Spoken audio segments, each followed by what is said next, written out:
Welcome to Sherlock Mondays. I am Edward G. Pettit of the Rosenbach Museum and Library in Philadelphia, Pennsylvania, and we're going on a biblio venture through the stories of Sherlock Holmes. This is episode 19, The Adventure of the Yellow Face. And joining me as co-host is Monica Schmidt. Hi, Monica. Hey Ed, how you doing tonight? I am good. Thank you for reshuffling. If people were coming into this episode, because last week I announced that Mary Alcaro would be co-host. Mary had a traveling issue, and Monica jumped in. Thank you so much, Monica. Oh, happy to do it. We're all part of the same team, and I actually had the day off because I was traveling, so it all worked out. Good, good. All righty. Well, what Monica is joining me for today, everyone, is on Sherlock Mondays. We deduce, decipher, dissect Arthur Conan Doyle's stories about the world's first consulting detective, Sherlock Holmes, and his able assistant, Dr. John Watson, in a kind of conversational annotation. I'd like to remind you, if you're watching live right now, if you'd like to, please like and subscribe to these videos on our channel, and also to have fun in the live chat. If you're watching the recording, please like and subscribe as well. Sherlock Mondays is also an audio podcast, so if you're listening to just the audio, thank you so much for listening. And I would also ask everyone to please consider making a donation to the Rosenbach. If you've already donated or joined as a member, I really appreciate it. That's how we get to do this show for free, because of your support for the Rosenbach. So if you've not already donated or could make a further donation, or if you or to become a member, I invite you to do so. I'll tell you a little more about that at the break as well. And before we start tonight, let's figure out what I'm drinking. I don't know if you're drinking it yet. You're still waiting on your mixologist, maybe? So I'm still waiting on my mixologist. My superior ginger is in the other room, who will be mixing me a beverage, but There I'm we just drinking go. sparkling water in the meantime. Every episode features a Sher-locktail designed by our good friend and co-host, Mary Alcaro. You can find the recipes in the YouTube description for the episode. But if you register for Sherlock Mondays at rosenbach.org, I also send out the recipe via email the week before every show. And tonight, it's the Norbury Sbagliato. Ooh. So, which is usually the Negroni Sbagliato, but Mhm. which It's Norbury. Mary came up with it because the Sbagliato, the word itself in Italian, means mistake, and so it is because it's a Negroni, but the mistake in the Negroni is it's Prosecco instead of gin. And Mm. and as Sherlock makes what maybe the big, like, he's Well, 100% wrong about the yes, case in this, in this story. So he is human after all. yes. Despite, I'll just say, contrary to the rumors, he is human after all and capable of making mistakes. And Norbury, actually, a dear friend of mine happens to, a bunch of us have Sherlock Holmes tattoos, and a dear friend of mine has Norbury tattooed on them as a reminder. So, Keep them it's humble, exactly, it's all about staying humble. Yep.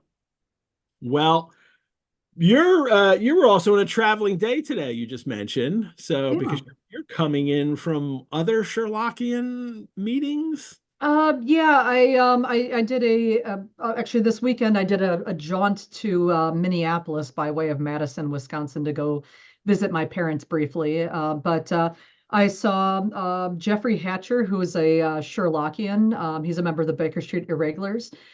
His rendition or his adaptation of Dial M for Murder was playing at the Guthrie Theater in Minneapolis, and so I had an opportunity to see that. And then the Minneapolis Sherlock Holmes Society, the Norwegian Explorers, also had an event last evening as well. And so I decided to attend that. But I look forward to later this year.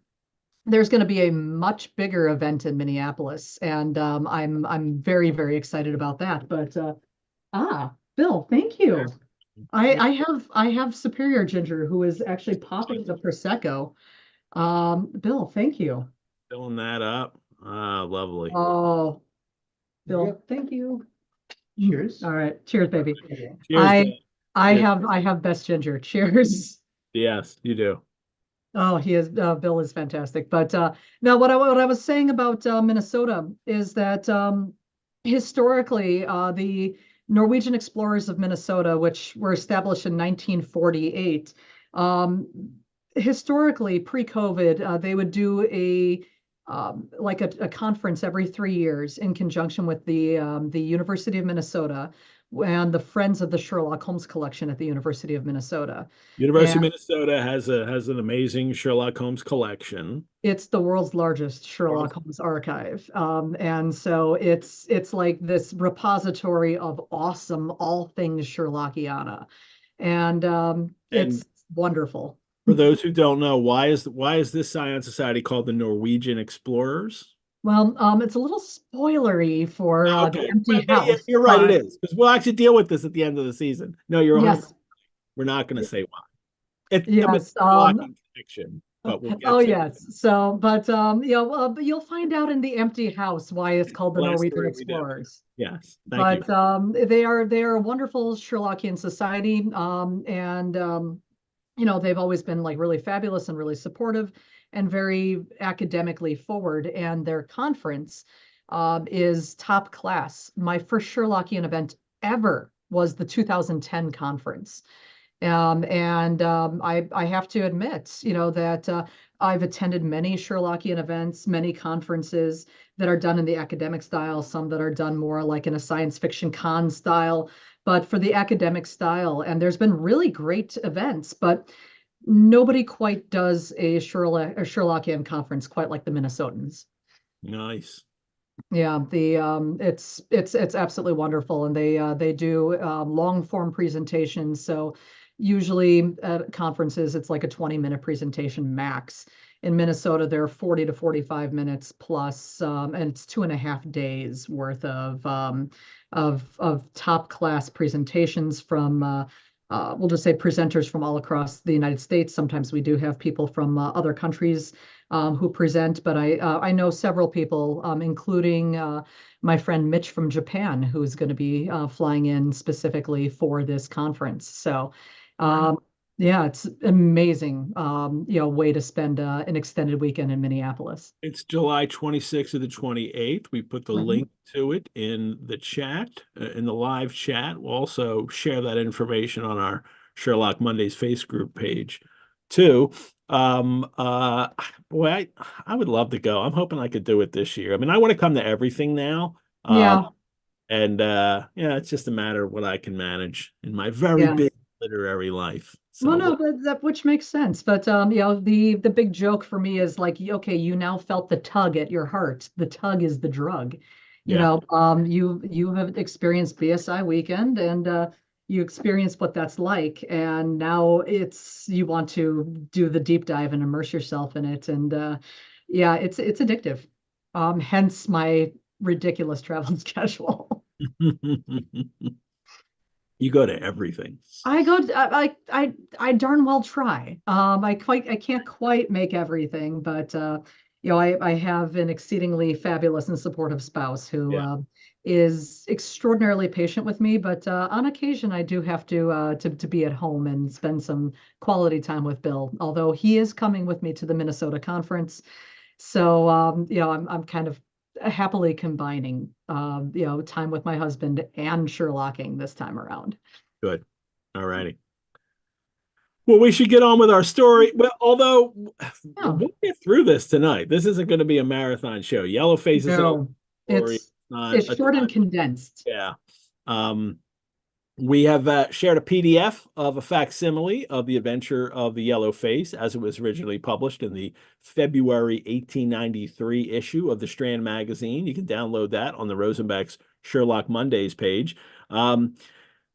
Yellow Face was and I was noticing in the past stories how many other publications they had Mhm, because Doyle was publishing in lots of different places because he had a mhm, free hand to negotiate other kind of publications outside of the mhm. Strand, especially in the U.S.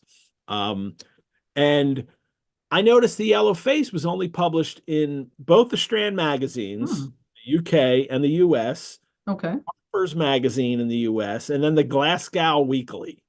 So interesting. um, And then at first I thought, huh, maybe the content, maybe like the woman having a child with a black man and the acceptance of that, like maybe that was too much for the US newspapers, but I'm That's almost what I was thinking. but not it's not the case. What happened was all those first 12 adventures, he was selling the rights to Hmm. lots of US newspapers to do them. Some of them even did Hmm. them serially. Yeah. And then when with this new series, which later comes to be the memoirs, but it's still Hmm. they're all listed as adventures, with Silver Blaze, it's only in a couple newspapers. Ah, And exclusivity, perhaps. other newspaper, yeah, and then Cardboard Box is the Bow Strands, Harper's, Glasgow Weekly, and that's what happens with these stories now. It Hmm. seems that either Doyle or his agent has changed the distribution rights in that, and that Hmm. makes sense for an author who is now only a professional writer. He's Hmm. no longer a doctor. He needs to make all of his well, I mean, not all of his income. He involves in business investments too, but he's trying to make the most money from his Hmm. work. It's a few Yeah. regular magazine or weekly publications, then the book form, and if he continues to do all these gazillion newspaper publications, they tend to get reprinted at will as well. So it's really hard to prevent other newspapers from then picking them up once they're out there like that. Yeah. And so it's a Well, he's hard to make a profit when there's publication and piracy that's rampant. So, he's limiting his audience now hmm. so he can, I guess get the greatest impact. And then, the only the people that get these few there's a couple stories that wind up also in the Baltimore Weekly. Hmm. I guess he chose that Interesting. too.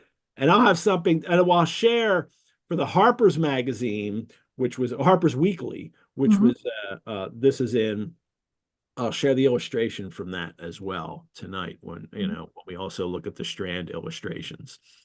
Um, so let us begin. It is adventure number 15, and Huzzah. we get this little opening of Watson again talking about the kinds of stories that Yes. he publishes, and this is something that happens. I don't know how many stories this features in now. I've been keeping track of this kind of stuff. More than half of the stories, or about half of the stories now, he not maybe half of the stories now, he mentions why am I publishing this story? What's going on in our life, and how this comes how this story come to be. Why am Hmm. I sharing it with you? Um, and for this time, it's in publishing these short sketches based upon the numerous cases in which my companions' singular gifts had made me the listener to, and eventually the actor in some strange drama. It is Hmm. only natural that I should dwell rather upon successes than upon his failures. Well, of course, makes sense. Yeah, Um, we don't we don't we'll just say failures don't necessarily sell stories anyway. But Watson said it's not so much the sake of Sherlock's reputation. It's just the fact that if he didn't succeed in solving the case, nobody else did either. Pretty much. And so that's kind of a dead end story to tell, to share with people. Uh, Hmm. but two stories, Sherlock failed, but they have an ending and they're interesting enough that he can share them. Yeah. This one, and then And he says a story called, the Musgrave Ritual, which no, I think I'll be doing in this three. is, he also says, so you have Musgrave Ritual. What Sorry. do you have? So here's a difference in text, right? So Yeah. it's good. I'm glad we could bring this up. Oh, this is great. It's the American. Is it the Harper? I think it's the American that they say it's the Musgrave Ritual and the Yellow Face. For the British version, Hmm. it's the Second Stain. And that is the Interesting. original text. He did originally write the Second Stain Okay. and is the other one, which he hasn't written yet, which he's not going to write for 10 years. It's like he doesn't even have an idea that this story is. This is one of those cases where he's mentioning like an unpublished case he won't do. But in this case, he does wind up writing it. Yeah. In the That's I'm pulling up the fascinating. I didn't Harvard. realize because I have to admit, like I looked at the text, I looked at some text online as well, and then I also listened to the Stephen Fry Yeah, read audiobooks. Just because I was doing so much driving this weekend, it's a little easier sometimes to do the audiobooks. And all of them were consistently the Musgrave Ritual.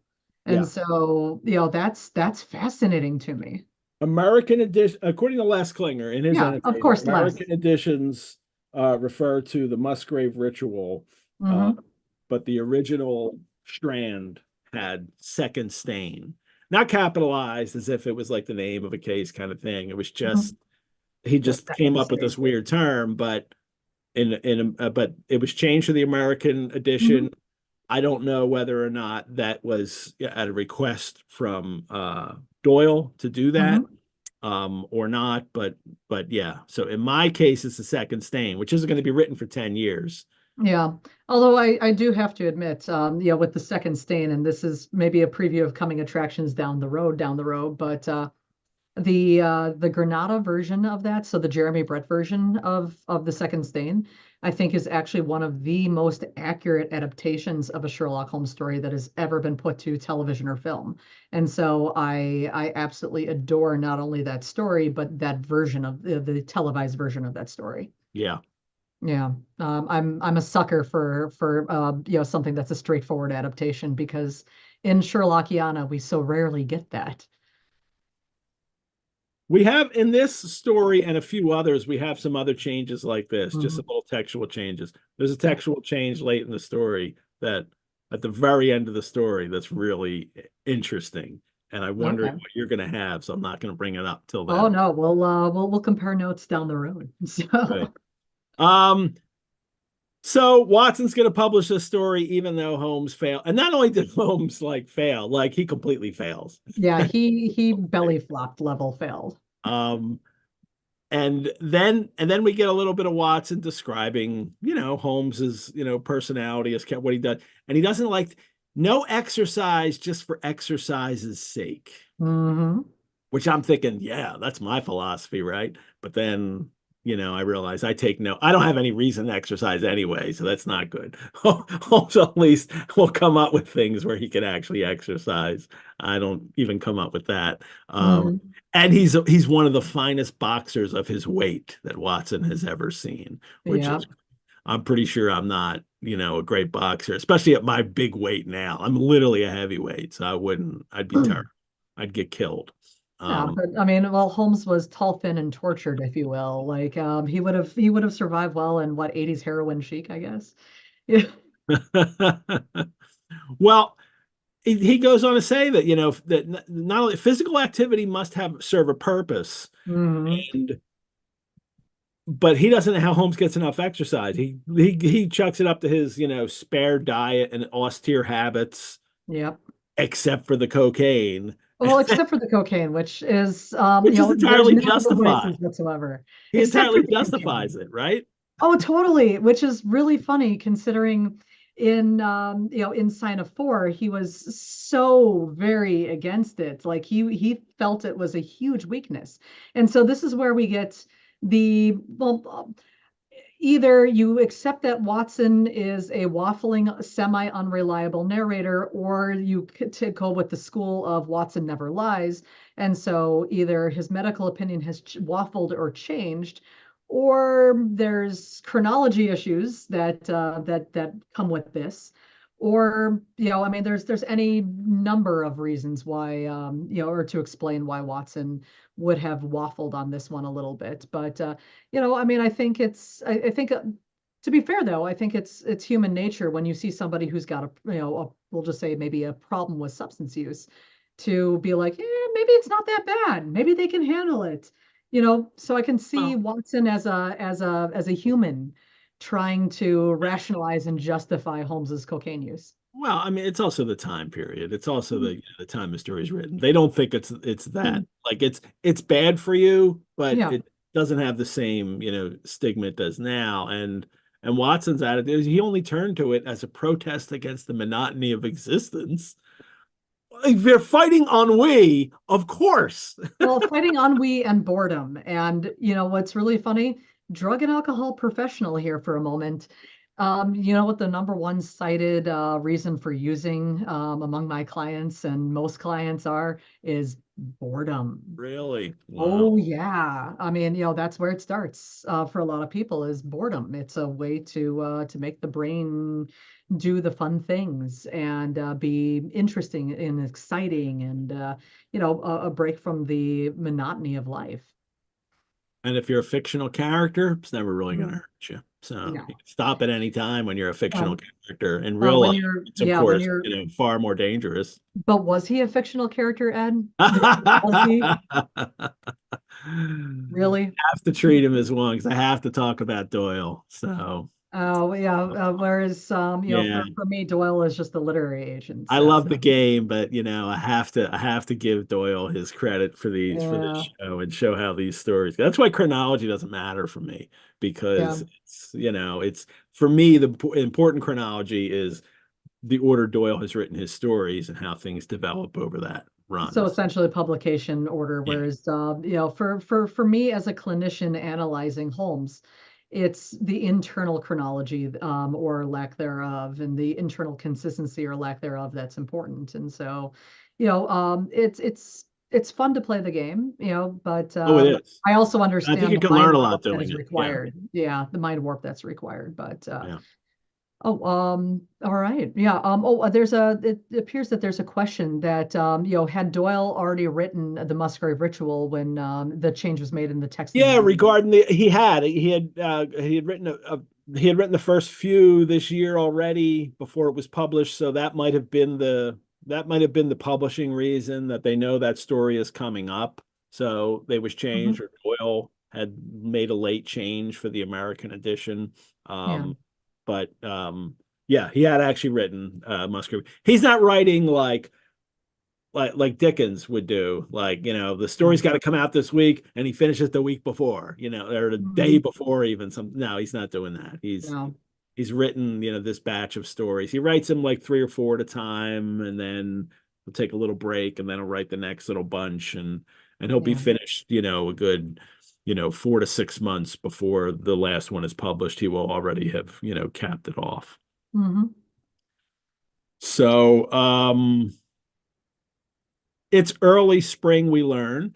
And Hmm. Sherlock, and this is why you're talking about the taking, exercise. Sherlock has decided, sure, I'll go for a walk in the park with you, Watson, for 2 hours. You're, Because I have nothing better to do. you're gonna regret it. You got to stick to it. If I'm not gonna take a casual walk in the park, don't do it.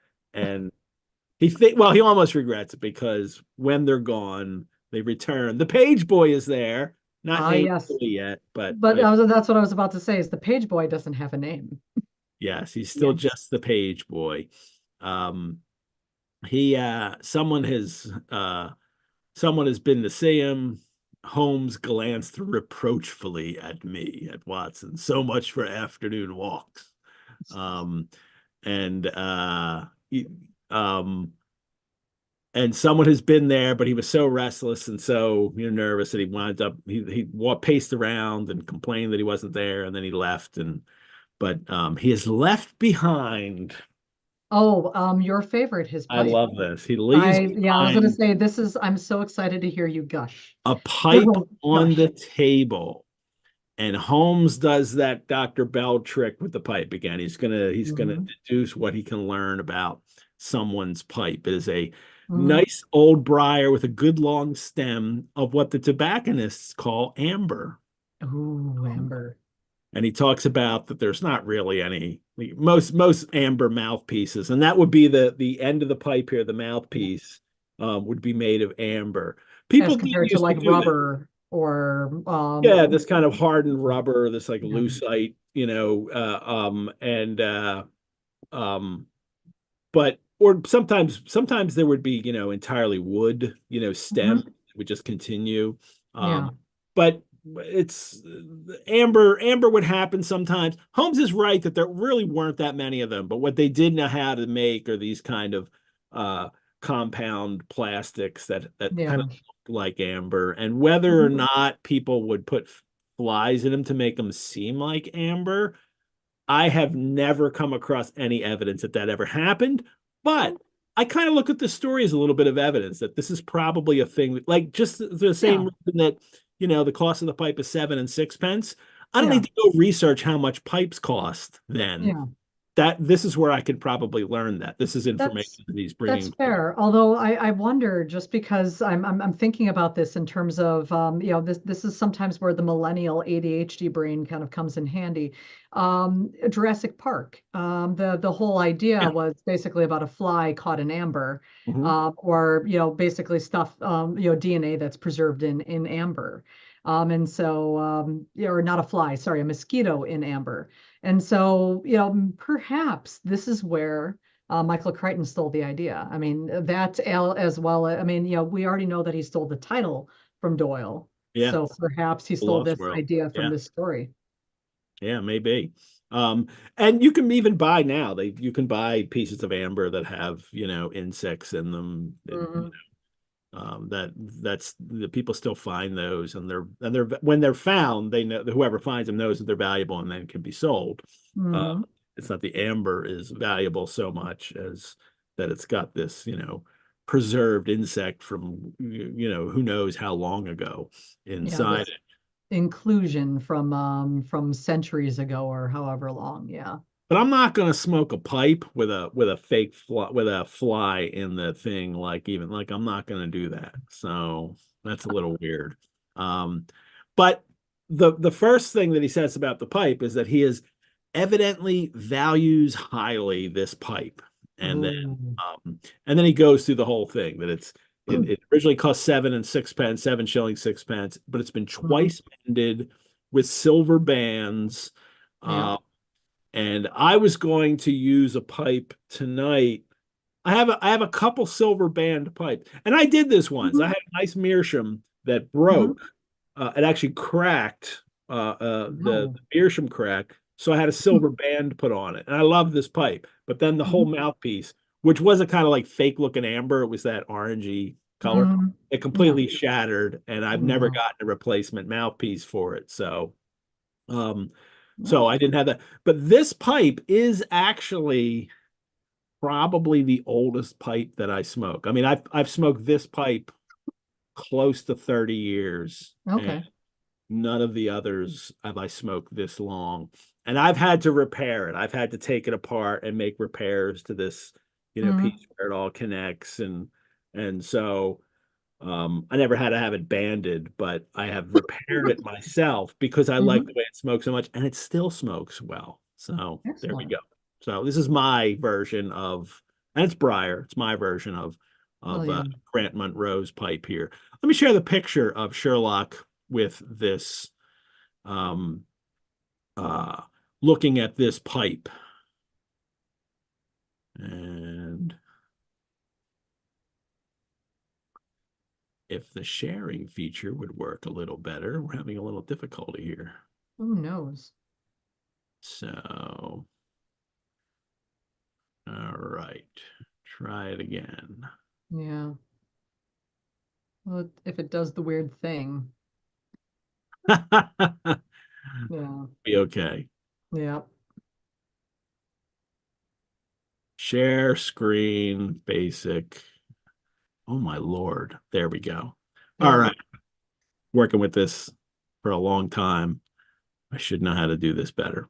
Um, Here it is, holding the pipe here. Oh yes. See, it's got like two bands here. I mean, if you really look Yeah, I at was the gonna say let's detail zoom of it, in. and Sherlock conducting a little pipe class here with Watson. He also mentions that it is he comments on the rareness of the amber stem. I mentioned that, and then he says about pipes are so rare, or say so much about an owner. He says pipes are occasionally of extraordinary interest. Nothing has more individuality, save perhaps watches and bootlaces. Interesting. I I mean, love that. yeah, I can see the watch because, again, it's a callback to the, to the sign of four, We've but seen that. bootlaces, interesting. What a little tease there, that he could tell something about bootlaces. The other thing he talks about is, I'll stop the share here, is Hmm. the Grosvenor mixture that he Oh, yes. smokes in it. Well, first he says he's a muscular man, left-handed, excellent set of teeth, careless in his habits, no need to practice economy, just from Hmm. looking at a pipe.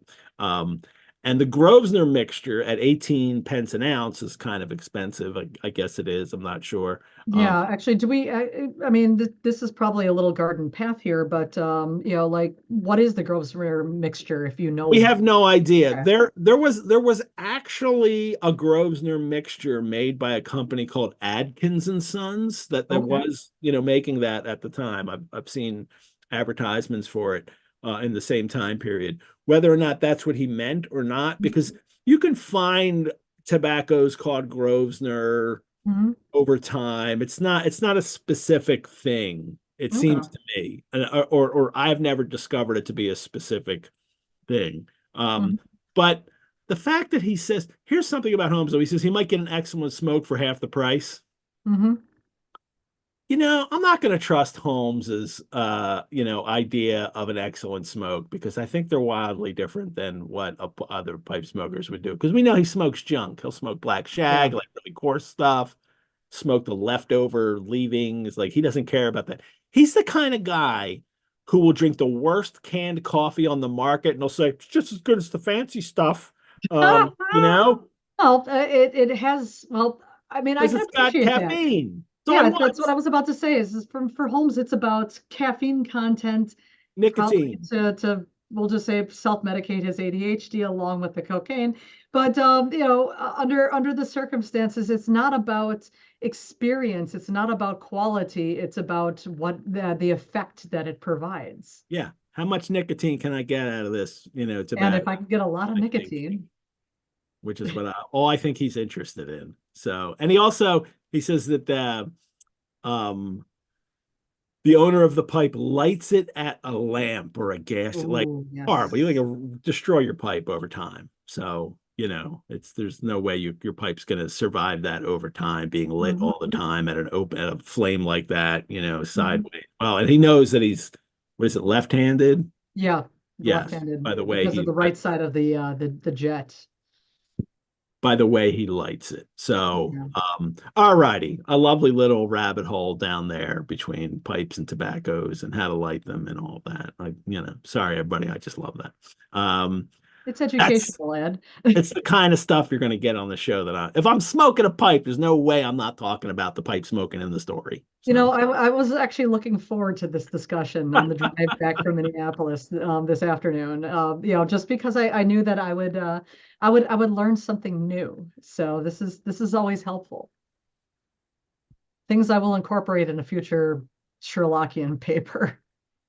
there's some really good literature out there in Mhm. the Sherlock world about tobacco and the pipes Mhm. and everything. Oh, So very much so. I have a lot of it, and I think I've read almost all of it. It's good stuff. The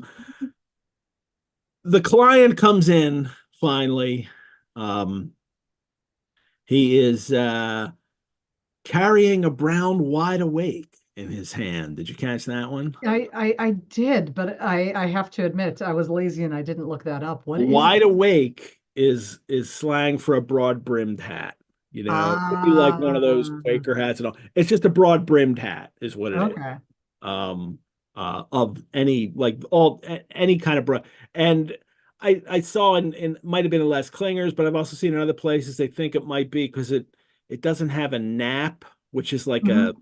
a thing about a hat that has Hmm. it's a but I I don't think that's true. I just think that people called it wide awake because it was a big hat. So it's like Okay. wide awake. Wide. Yeah, I mean, Yeah. So it makes sense. It's a reason, or we'll just say well reasoned. um not significant, but there was also, I wanted to share before then. Hmm. Let's see if this share will work well, because the Harper's magazine also has an illustration of Sherlock and Watson looking at the pipe. Hmm. Interesting. And here it is. And let Ah, me enlarge it and move it up, and there they are. And there's Sherlock. What the heck is this? What's he wearing this derby for? I was And about to say big old derby. and but look how young he looks. It's Well, like a baby face on him. well, I mean, in Study in Scarlet, Holmes Yeah. and Watson were in their like mid-20s, and Yeah. so if depending on where this falls in the internal chronology, they're still reasonably young men. I This mean, artist have made as them I very young here. Watson yeah, looks even older here with his mustache and his yeah, top hat, but Sherlock looks very young here indeed, I think. I don't see the hairline. No. But it's just unusual. Like if you saw this picture, you Yeah, wouldn't guess it was Holmes and Watson because we're no, seeing Paget illustrations very and much so. um Yeah. a lot of these early illustrators, they're doing what they want to do. Well, Um, I mean, they're the ones basically imagining the character, so they have free reign. And that illustrator is, I should say, it's William H. Hyde, Okay. Hyde, just like Jekyll's alter ego. He Hmm. did 21 illustrations for Harper's in this second series of Okay. stories. Because Harper's is now doing these stories, and there's always, two or three illustrations in every story. And Hyde Hmm. was doing all the illustrations for Harper's. Okay. So, and that's, really that's what the American, well, a lot of Americans were seeing the American Strand edition, which had the pageant Hmm. illustrations, but there's also a Sherlock reading audience out there that's seeing Hyde's illustrations for Hmm. Sherlock. In a sense, in their head, that's what he looks like as they're Yeah. going from story to story.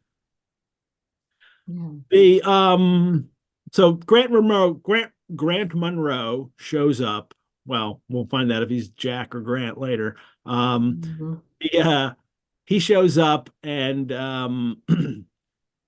he just flops down in a chair, fell rather than sat down upon a chair. Holmes Hmm. says, "Oh, you haven't slept for a night or two," and in his easy, genial way. I like that reminder again. This is Ah, yes. He's not, he's not sharp, mean, condescending to them. Hmm. This is usually how he's talking to clients. His easy, genial way. And asks if he wishes to employ me as a consulting detective. Yes. And does the it's funny here. He does the Dr. Bell trick and when he knows his Hmm. name and he springs up, how do you know? But here it's just Exactly. It's basically what it's on the like the inner brim of yeah. the wide awake. Which I think is a little clever little joke for Doyle, for Yeah. us readers. Like we're used to seeing him like, oh well, of course, I knew, and I could tell by this way, and he would go in this long this explanation. Here's just like, you're wearing a name tag, so Yeah, that's how I yeah, know that's your it name. it feels, I mean, again, it feels like Back to the Future where I thought that was funny. the underwear, like your name is Yeah, Calvin Calvin. Klein. Exactly. Your name is Calvin Klein because it's written all over your underwear. So And that you should label your underwear. You never know, you might lose it, right? So, exactly. Exactly. um, but he tells Monroe that he says, my friend and I have listened to many strange secrets in this room, and we have had the Hmm. good fortune to bring peace to many Yes. troubled souls. That, idea that he's not just solving crime, he's helping people. Exactly. It's a service for humanity that Holmes is doing. Hmm. And to be fair, it is. I mean, at this point in history, Scotland Yard, bless them, but they're we'll just say they are variable in their ability to solve crimes. I mean, if people want peace or want resolution, Holmes is probably the better option. Hmm. So his problem though is he says it's his wife and he wants and we are estranged and I want to know why. which Mhm. is fascinating. He's literally coming for marriage advice, is what he's coming for.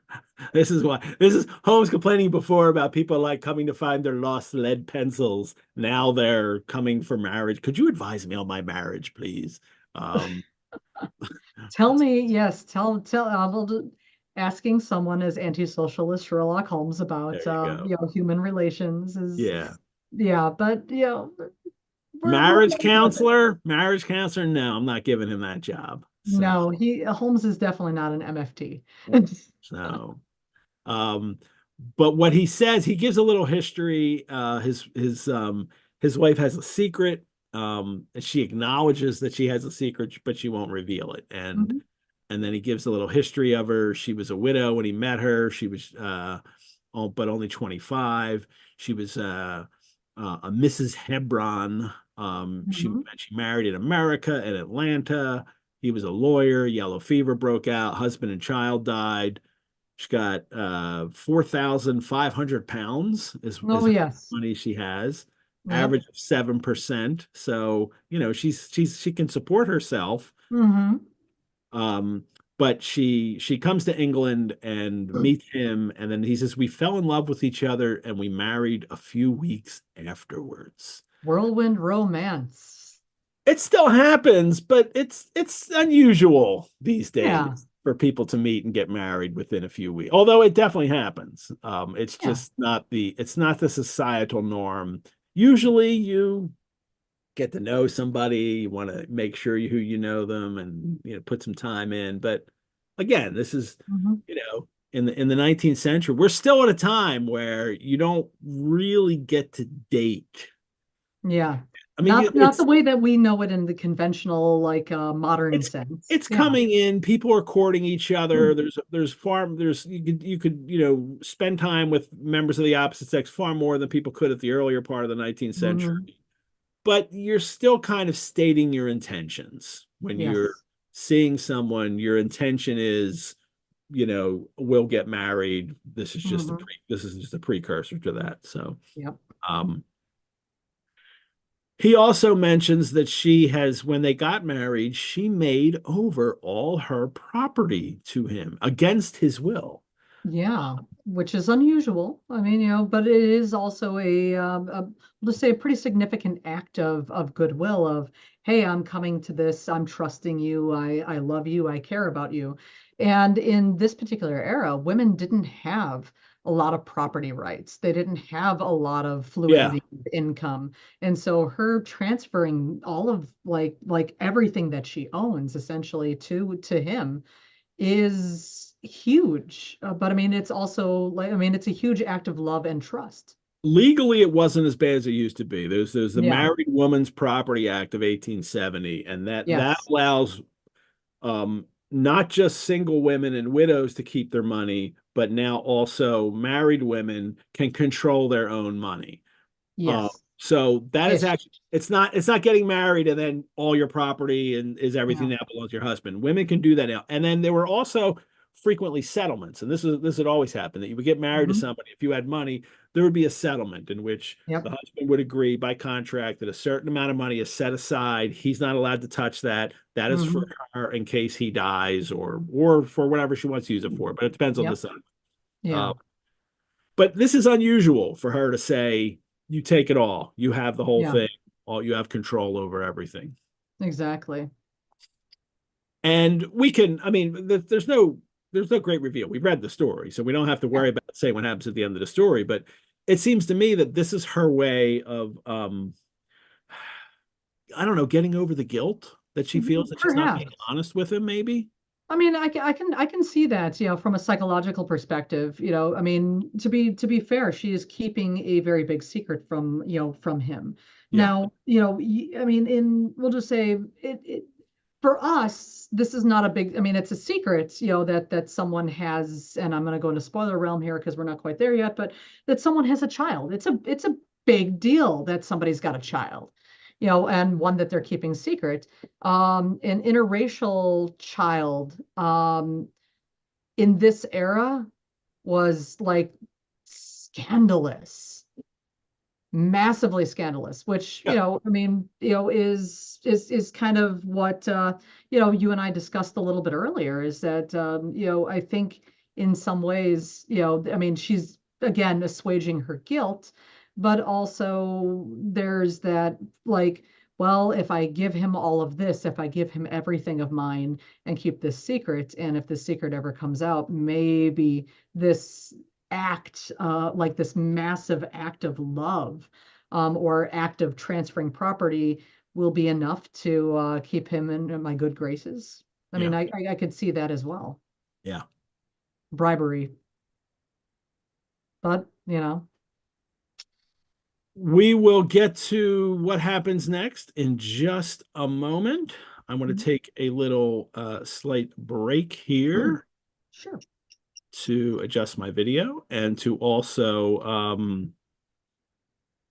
let people know that take this moment to thank all of you for watching this episode. As a nonprofit organization, the Rosenbach Museum and Library depends on the generosity of friends and supporters like you to keep programs like this free and accessible to hundreds of fellow Sherlockians worldwide.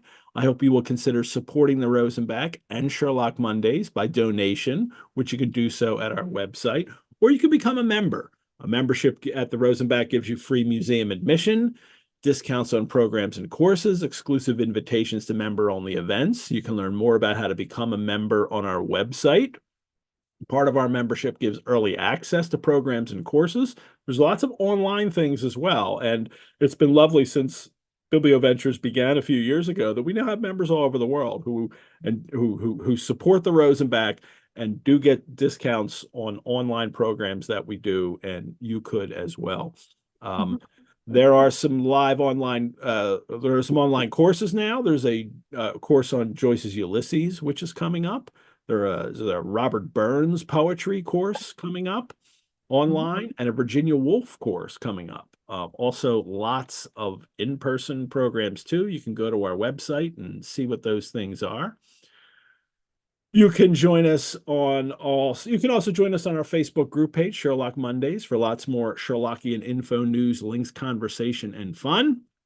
We do an audio podcast version of this show. You can look for that, the Rosenbach podcast, wherever you get your audio podcasts. They drop 1 week after the video ones.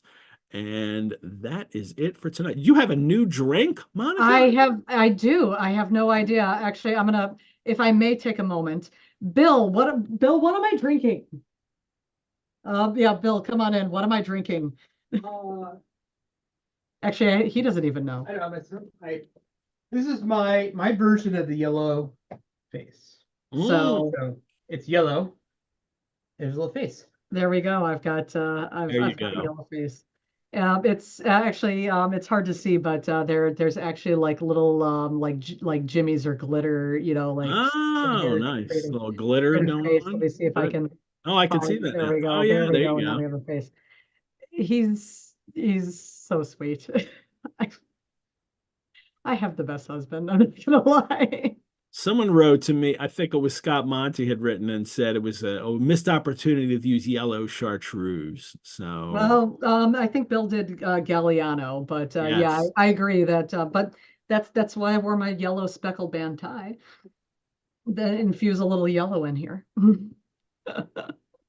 Back to the story. Effie says, I want 100 pounds. He's like, okay. She's like, you won't tell me why? She says, someday perhaps, but not just at present, Jack.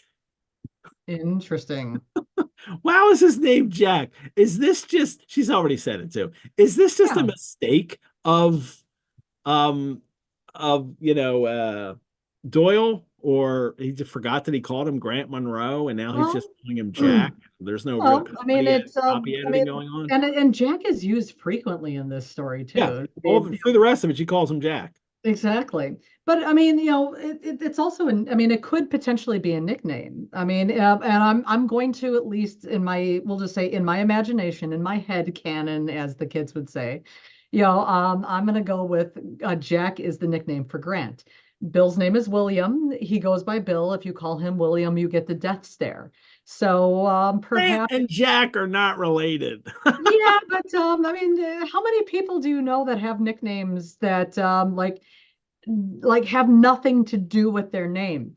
I mean, my friend Rusty, actually Steve, our friend Steve Mason, Yeah. his son Rusty, his real name is Charles.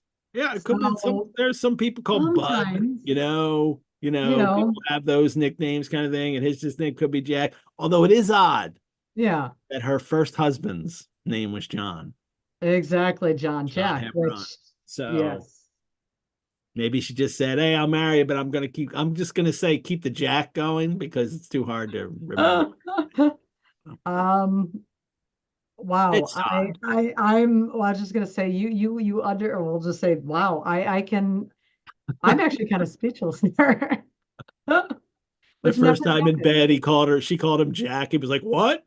And she's like, "Oh, that's because it's That's a what I'm nickname calling for you now. Grant." You are Jack. That you didn't know. It was a nickname for Grant. I knew somebody named Grant once and I called him Jack. Yeah, she's lying, getting by it there. All righty. Well, Oh my God. she wants 100 pounds and he says, okay, I'll give it to you. But he says to Holmes, it was the first time that there had ever been any secret between Yes, us. exactly. No secrets ever. So, well, not yet. I mean, they're young. So Oh they're just yes. Or at married. least that he's aware of. So So, yeah. um, he also tells Holmes now there's a cottage not far Yes. from our house. And this is where the story then starts to get weird because Yes. goes by this cottage which was uninhabited before, and now it seems like there's people living there, and he sees Hmm. up in the window. As I looked, I suddenly became aware that a face was watching me out of one of the upper windows. Yep. I don't know what there was about that face, Mr. Holmes, but it seemed to send a chill right down my back. I was some little way off so that I could not make out the features, but there was something unnatural and inhuman about the face. Um, the color was what impressed me most. It was a livid, dead yellow, and with something set and rigid about it, which was shockingly unnatural. Hmm. Man, that's a heck of a description there. I love the setup because now it seems like it's going to be you're a first time reader of this story, especially when it comes out 1893, you're thinking, ooh, it's going to be some weird gothic. It could even be supernatural. Now, Oh, that's totally. not usually what you get in these stories, but Yeah. there's other supernatural stories being published in the Strand magazine. Maybe this Hmm. is going to turn out to be one. We don't Yeah. know. In this case, I mean, so far, at least with what we've read so far in the Sherlockian canon, there hasn't been a whole heck of a lot of supernatural influence. No, That doesn't come until there's really, always hints at it, like yeah, there's band, hints there's every hints now and at it. again. But Copper I think Hound beaches. is I think the introduction of kind of like the Yeah. potential supernatural. But that said, It's you're certainly right. weird. There's definitely weirdness going on. There's definitely, if we're looking at the Strand or like the different types of stories that the Strand is publishing, then yes, there's definitely like the option for supernatural, but maybe the readers are thinking at this point that Doyle is doing that, but no, Yeah. they won't find out till the conclusion of the story, but there's the hints there. So so he sees his face. He goes up to the cottage. A woman rebuffs him. Hmm. She say, a woman with a harsh, forbidding face. What may you be wanting? And then we'll just ask you when we want you. And then she slams the door in his face. So Yes. he's not going to find out anything, there. And now it's when things get bad for him because Mhm. he catches Effie dressing in the middle of the night and going out. And then Yes. when she comes back, she lies. And he knows she's Yes. lying. And Uh, he yeah. knows she's lying. That's never a good look for a spouse, by the way. Mary, I will just say therapist hint, don't lie to your spouse, especially when they catch you in a lie. Don't double down and continue in the lie. Just own up to this stuff. It's so much better later. I find this interesting too. When she comes back in, he says she was deadly pale and breathing fast. This is before she leaves? Yeah. This is before she leaves. She's deadly pale and breathing fast, glancing at him. And it's almost like it's it's like a doubling, right? It's Mhm. her facial expression, that paleness really Yep. disturbs him, just like this yellow face that he saw in the window has disturbed him. Mhm. And Yeah. so, in a way, I think psychologically, he's already connected these two things, Yeah. Yeah. even though he knows they're not connected yet, but he most, Yeah, he doesn't know that they're yeah. connected, but he knows internally. He can feel it. But she lies to him, and then she, uh, again, he goes to the city, he comes back, and then he finds her coming out of the cottage. Um, and and then she says, to trust him. She Hmm. says, I swear that I will tell you everything someday, but nothing but misery can come of it if you enter the cottage. Yeah. Trust me, Jack. Maybe call him Grant. Maybe he trust you. Trust Yes. me only this once. You will never have cause to regret it. You know that I would not have a secret from you, but you do. If Mm. it were not for your own sake, it's always hard to trust somebody who's, When somebody says, I'm yeah. keeping a secret from you for your own sake. So our Mm. whole lives are at stake on this. If you come home with me, all will be well. If you force your way into that cottage, all is over between us. Mm. Which sounds like she's threatening him, but she's not. What she's saying is he won't want her anymore. That, Yeah, but I mean, but yeah. in this moment within the context, it very much sounds like a veiled threat. But yeah, we don't realize that the secret that she's keeping is so scandalous that perhaps he may not want her anymore. And we'll get to all the ramifications of this at the end. Well, it's Exactly. no use talking about it now. Exactly. They again he's out, and then he comes back and she's gone, and then she's coming from the house, and he knows that, and he breaks in this time. He just goes in, and it's empty.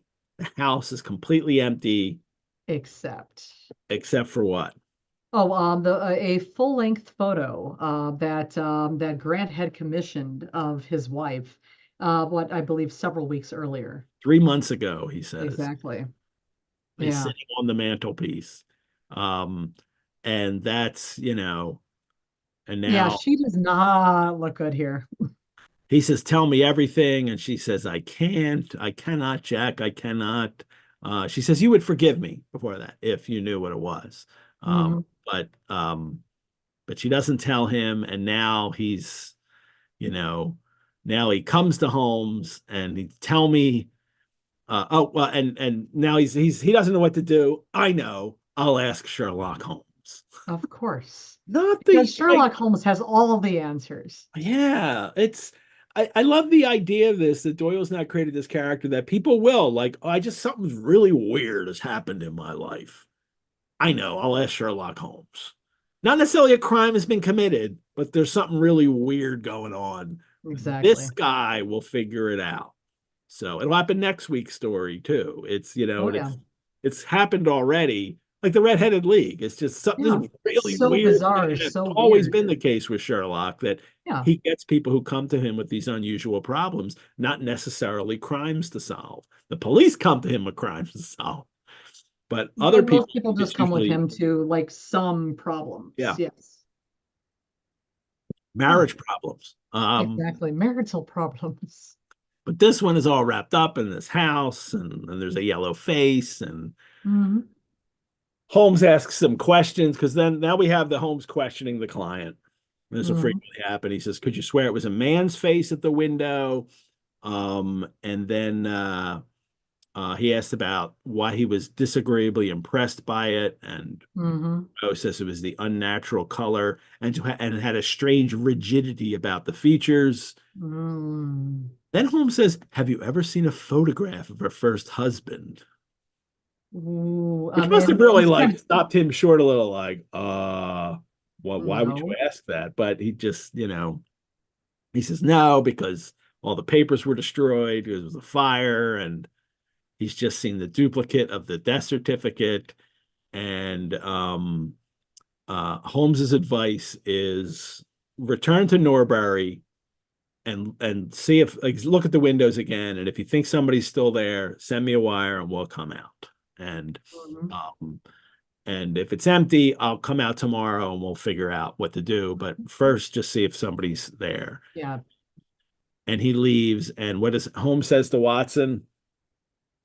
I'm afraid this is a bad business, Watson. Yes, a bad And business indeed.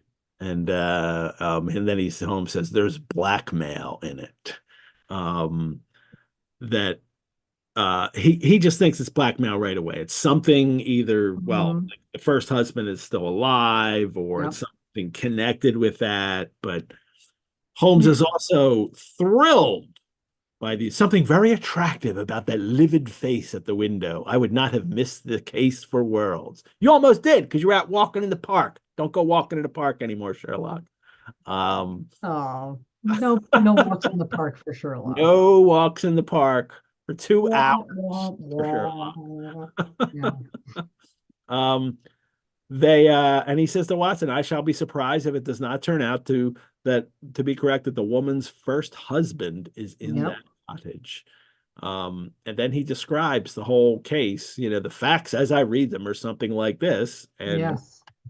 And he thinks, Yes. the husband come back or some way connected to that whoever's there is blackmailing her Mhm. over the husband. And I love Watson's reaction. Holmes says, what do you think of my theory? It is all surmise. Well, I mean, which is valid. This I is mean, it is. 100% true. It's And 100% true. Holmes has to defend it, but at least it covers all the facts. Hmm. And when I have more facts, we'll change it. And that is his policy. That's what he Well, does. yeah. Well, I Um, mean, and to be fair to Holmes, that is actually a very valid, kind of yeah, approach to this is, let's develop a theory, and yep. then as new facts come in, adjust that theory to suit the facts versus interpreting the facts to suit the theory. But he does have another, what's the other line though? It's about don't, be careful about doing that kind of thing. He Yeah. must have, facts before you can. And he has some facts. He has some Mhm. facts from Norbury or from Monroe that he is putting this together with. Mhm. So, um, and like in Silver Blaze, he thinks he has it figured out when he reads about it in the newspaper. And then Yep. when it doesn't come true, he realizes I have to go on the scene to see what's going on. And that is what happens here. Like he Mhm. needs to go to the place to find out what Yes. the secret of the cottage is. Yeah. So how do we get Well, there? Yep. they do that. Monroe sends for them. They go down to the house there, and Monroe just wants to he just go in.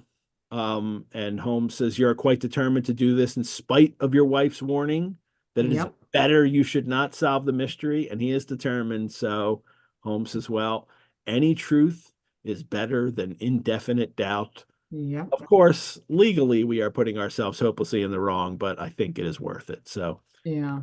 Holmes is never concerned with the law. So it's justice he is concerned with. And Yeah. there Well, is that something. that's an ongoing theme here with Sherlock.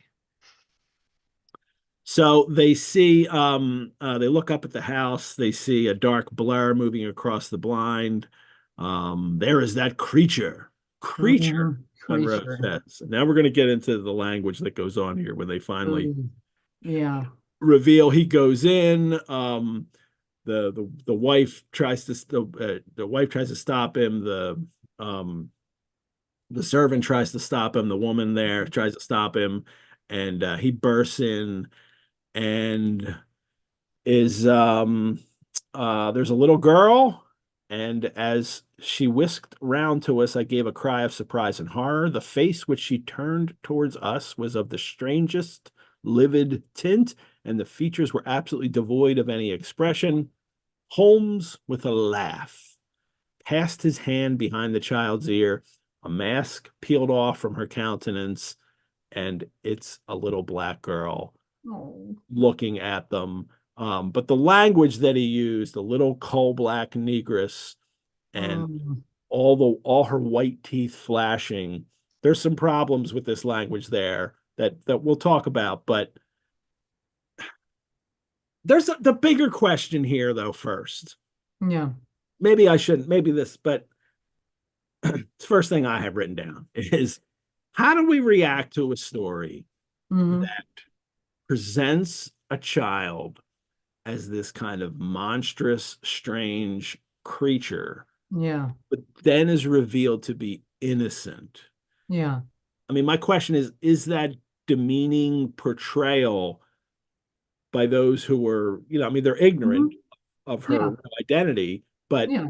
it's still a demeaning portrayal of someone. Yeah. Does that matter that they were ignorant? Does it matter how this is portrayed? Is this just what does this reveal about them, Doyle, anyone? Just Okay. I that mean, alone. I mean, we'll deal with the well, racial issues in a second, but well, I mean, I think in some ways, I mean, and a modern interpretation, or at least, for me coming from we'll just say a more therapeutic kind of interpretation, is that perhaps Doyle was coming from a place of privilege, but also, a place of maybe attempting, maybe not, maybe fumbling, but attempting kind of like a semi-anti-racist kind of commentary here of, oftentimes people of other racial backgrounds were viewed as the other, and as less than, as creatures, as savages in other ways. And this is the humanizing of that. yeah, And so I can see, in this particular moment in history, from Doyle's perspective, even though it's cringy to us in 2023/2024, in the modern era, it's cringy as heck. But I can see how this, in this particular era, actually would have been kind of progressive it's I mean and humanizing. yeah, I, I just think there are two different things going on. One is that there's some strange creature going on here that we then Yeah, understand is okay to accept. Um, why do you have to take that route? But that's yeah. the way Doyle is presenting the story to make it a Hmm. mystery. But and of course, when they see the child, this Hmm. isn't a child. This is a Yes, black child, and that's the yes. point. The That's focus the big difference. is on Yeah, the skin color and even that, teeth flashing, that very racist, blackface kind of image. yeah, That's yeah. the first thing gone to here for the description. Now, of course, I've also read some deeply racist descriptions from this time period, and this Yeah. is just about the tamest thing out there. This is like, and That's clearly what will yeah. happen then is Doyle's trying to turn the tables on this, Hmm. which is really nice. Yeah.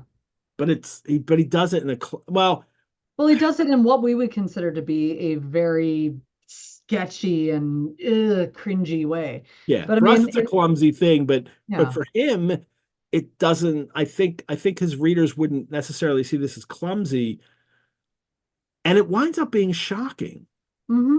especially for his audience when Effie then comes into the room with a Hmm. proud, set face, Yeah. and she says, she shows him the picture, that she's had hidden in a locket. Yep. Of her first husband, Hmm. strikingly handsome, intelligent, but bearing the unmistakable signs upon his features of an African descent. And Of yeah. course, the but, Yeah. is doesn't work well here. But Yeah, that would be a yes and, as a yeah. therapist would say, versus a yes but. And that, but then when she goes, it's John Hebron of Atlanta, a nobler Hmm. man, never walked the earth. I Hmm. cut myself off from my race in order to wed him, but never once while he lived did I for one instance regret it. Yep. Um, I she mean, and does she say, is taking again a place of privilege, but at the exact same time, a woman in this era having an interracial marriage is massively scandalous, which "Hmm, basically means is that neither she nor John would have been accepted in the Black community, let alone the white community. And so basically they were a yeah, couple out of place and out of time. and especially in the South. Well, Is the it's South. a mistake Doyle makes that he tries to Yeah. say they were from Atlanta, and no way is he a Oh, successful lawyer married to a white no. in Atlanta. He Yeah. literally would have been killed. Yeah. Yeah. I mean, that's And what I'm saying is that it's post Civil War South, but still, ugh, no. If Baltimore is far enough south where maybe that could have happened, but mm, yeah. Effie then says she loves her daughter, whether she's dark or fair. And she and then she says why they were separated, that her health wasn't good when she left America, so she couldn't bring Mhm. her. But I'm thinking, like, well, why'd you leave to begin? Like, I don't understand. Like, she doesn't explain this, but it seems sketchy that I left my kid, because she wasn't ill. Well, why did you leave at all? But Mhm. and then she falls in love, and then she makes a mistake, and she recognizes, like, I made a mistake. I should have Yeah. told you. I was terrified to tell you. Um, and she does the whole, uh, that a mother can't really abandon her child, right? Yeah. Like, it's like a real mother would never abandon. She would always accept her, seems to be Yeah. what's going on here. I Um, mean, and I can kind of see this. I mean, I've worked with some clients that have emigrated from other countries that have left family behind, and so that whole concept of basically like leaving family, sometimes children, sometimes a spouse and children behind in their country of origin, in order to come to a new place. I mean, obviously, like I'm speaking as a therapist in Iowa for crying out loud. But I mean, people will come to Iowa, to basically like and come to America, in order to make their way and send money back, to wherever their country of origin is. We're just accustomed to people coming to America to do that, not fleeing America and going to England to do that. and she has enough money to already support herself. So it's unusual. Like, the whole Yeah. thing is I mean, unusual. she may have money to support herself, but in this era, it is still very scandalous to be a Yeah, spinster, or a widow. yeah, I mean, they are often looked down upon by society. And I mean, obviously, very wrongly looked down upon, but they are looked down upon, and so I can see from a sociological perspective, why Effie would want, to try to find a partner, a spouse, somebody to take care of her, and then hopefully eventually somehow, well, leverage or bring in the kiddo. But if not bringing in the kiddo, yeah. overtly, then covertly taking care of the kiddo because of I that mean, stability. yeah. And Doyle just doesn't give us this backstory. Doyle doesn't explain the situation. He doesn't have his Mhm. character do it. You can't. Yeah. All we could do is just come up with conjecture why someone would want to leave. Everything Mhm. was so horrible. Maybe she just wanted a break, and she felt like, if I don't take a break right now, I'm going to lose my mind. Like, who knows? Yeah. And figure, Um, I'll leave my kid, but I'll come back, and then everything happens. But I mean, um, also, if she's from Atlanta, and she was married to, in this era, married to a black man, I can certainly imagine, I'll just say kind of like the scandal that followed her everywhere, like everywhere she went, that, because she was part of this, mhm, she has no support network. And yeah. so, yeah, it's like I realize you're right. It is total conjecture, but it's like I can also see reasonable arguments for Yeah. why she would try to find a new life. Well, now she's finally come clean. Well, she hasn't come clean. She's been Ish. discovered.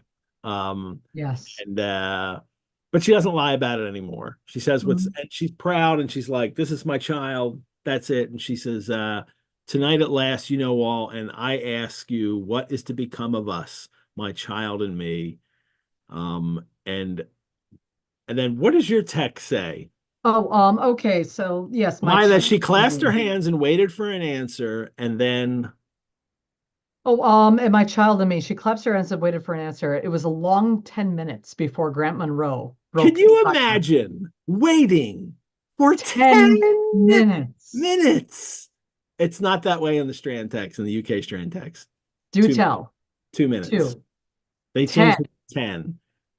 That just could be a Oh, typographical error change. Because I mean, even 2 minutes would seem like forever. oh, I And mean, but 10 minutes would be like a bloody eternity. that would be the worst thing in the world. 10 minutes waiting Oh, for yeah. an answer. Oh, Uh, as a therapist who doesn't sit well with silence, 10 minutes of silence in a therapy session yeah, is like pure bloody torture to me. So, I mean, and that's like when there's waiting for nothing the to most say for important myself. answer and waiting for the most But important answer of her life, right? Like, yeah, I that's it. mean, so it's like I can see like poor Effie like aging 100 years in those 10 minutes. Poor lady. But it was 2 in the original text. So there Oh, you go. oh, well, So not so thank you, bad. Doyle, for giving Grant a little bit of, yeah.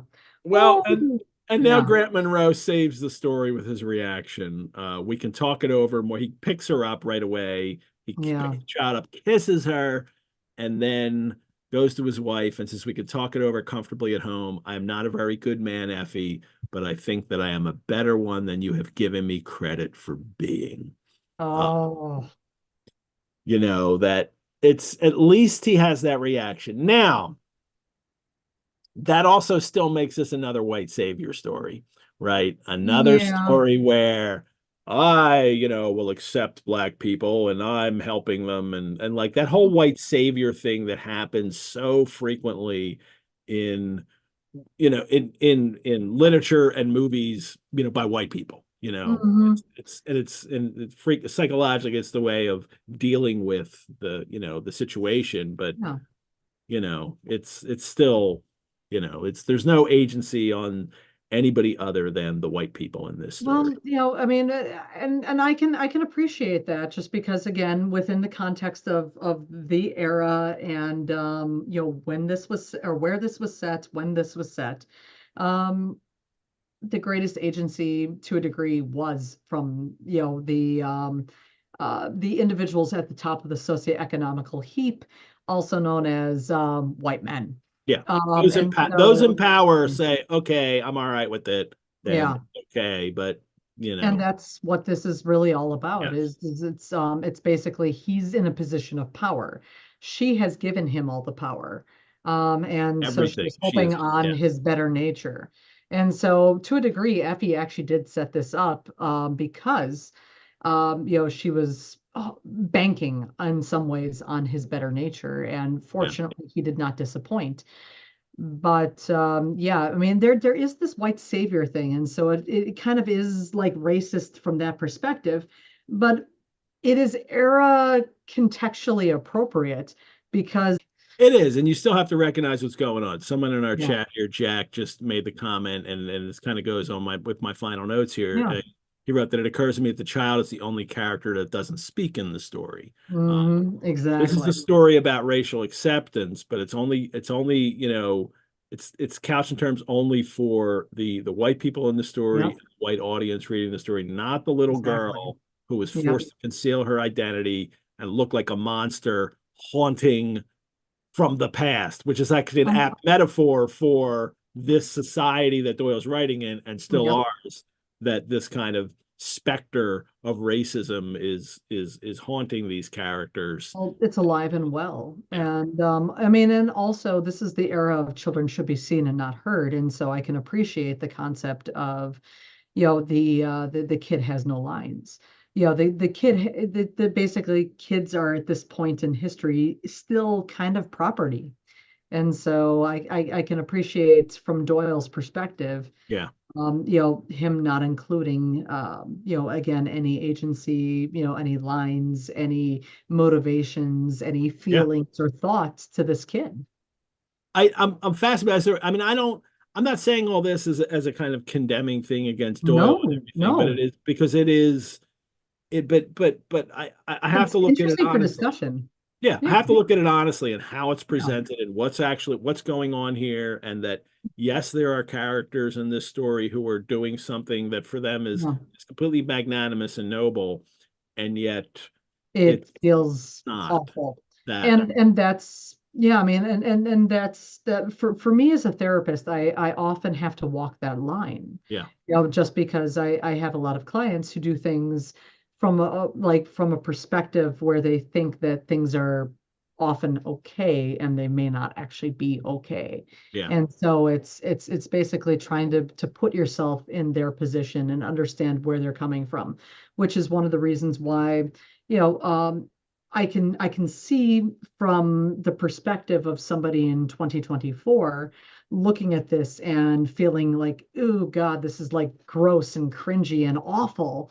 And then I also try to put myself back into the early 1890s, in London, and realizing kind of like the socio kind of the sociological context of that era from a privileged white perspective, and try to understand and see things as much as I can through Doyle's eyes. And so it's like I don't want to Yeah. condemn, but I also don't want to excuse. And that is really, I mean, that's a very fine line to walk. Because really, the end of the day, it is Yeah. he is being as like this is the height of being progressive in that Yeah. he is like there's a woman who has had a relationship with a black man in this very male dominated power society, and he has written a story where that Yeah. is accepted and okay. And Yeah. that's a rare story Oh, yeah. I mean, in for a a middle woman to class step out of publication line. like these Yeah. magazines. That's a rare story. So No. that's a good thing that happens out of this. Hmm. Well, Watson and Holmes just returned to London. Yeah. They're like Holmes is recognized, like we shouldn't be here. Let's get the heck out. Like Mhm. this This is isn't a not case the to rest of our solve. story. We're intruding. This is a private matter. We got to get the heck out of here. And Mhm. uh and then they head back. And why don't you read that last little paragraph there? Oh, Watson said he. what, actually, give me 1 second here, finding this. Okay, so what, we can talk more comfortably at home, she said, I'm not a very good man, yada, yada, yada. So Holmes and I followed them down the lane, and my friend plucked my sleeve as we came out. I think, said he, that we shall be more use in London than in Norbury. Not another word did he say until late that night, when he was turning away with his lighted candle in his bedroom, or for his bedroom. Watson, said he, if I should ever strike you that I am getting a little overconfident in my powers, or giving you less pains to a case than it deserves, kindly whisper Norbury in my ear, and I shall infinitely be obliged to you. I mean, this is basically him saying, Watson, call me out. This Norbury is going to be our code word for simmer down now. Yeah. Don't get ahead of yourself. You don't know Exactly. the facts yet. You think you Exactly. know the Simmer facts. down now. Yeah. Norbury. That's great. Someone Norbury. got that tattoo. That's fascinating. Exactly. And that's why my friend has that tattoo.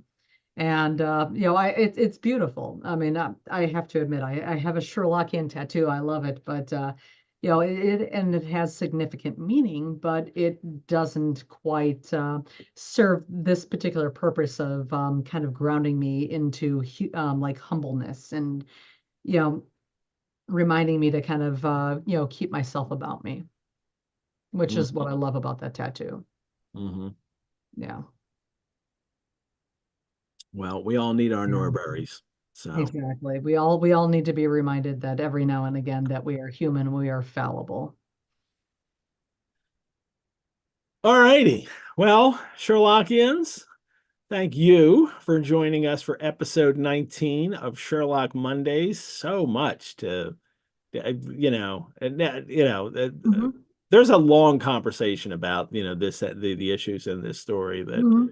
could still be had. So, Oh, yeah. uh, I We hope, leave that open to the people who want to write the essays yeah. and publish those, and explore this context, or explore the context more. This is a good one. All righty, Yeah. Monica, thank you No, for thank joining me you. for this one. This is great. You will return for Yes. episode 22, The Musgrave Ritual. Oh, That yes, will be another fun. failure. Yes, that will be fun. Oh, I love the Musgrave Ritual. So, And on our next show, everyone, episode 20, Curtis Armstrong will make a quick return from his last appearance to talk about the adventure of the stockbroker's Clark, Clark, which is Clark. all about a stockbroker's Clark. The Clark in the title, Paul Pycroft, stops by Baker Street to tell Holmes that there's some weird, unusual hiring practices of his new job, and Sherlock is intrigued enough to investigate. Another story that with this like seemingly mundane title, and then something horrific will happen in the story, and real crime actually happens in this story. So that will be fun. Thanks to our chat, Mrs. Hudson, Brianna, for managing the live chat links. Thank you to the sponsor of Sherlock Mondays, Lisa Washington. We couldn't do these shows without the generous support of our patrons. You can support the Rosenbach through donation. Your support helps us create more programs like this and also care for our collections. You could also become a member. Membership gives you early access and discounts to programs and courses. You can find out more at our website, rosenbach.org. Let me remind you all again to subscribe to this YouTube channel, to like these videos. If you're listening to the podcast, leave us a review. Monica, have a great night. I'll see you soon. See you in a couple of weeks. Everyone else, I am Edward G. Pettit of the Rosenbach Museum and Library, where the game is a book. Bye-bye.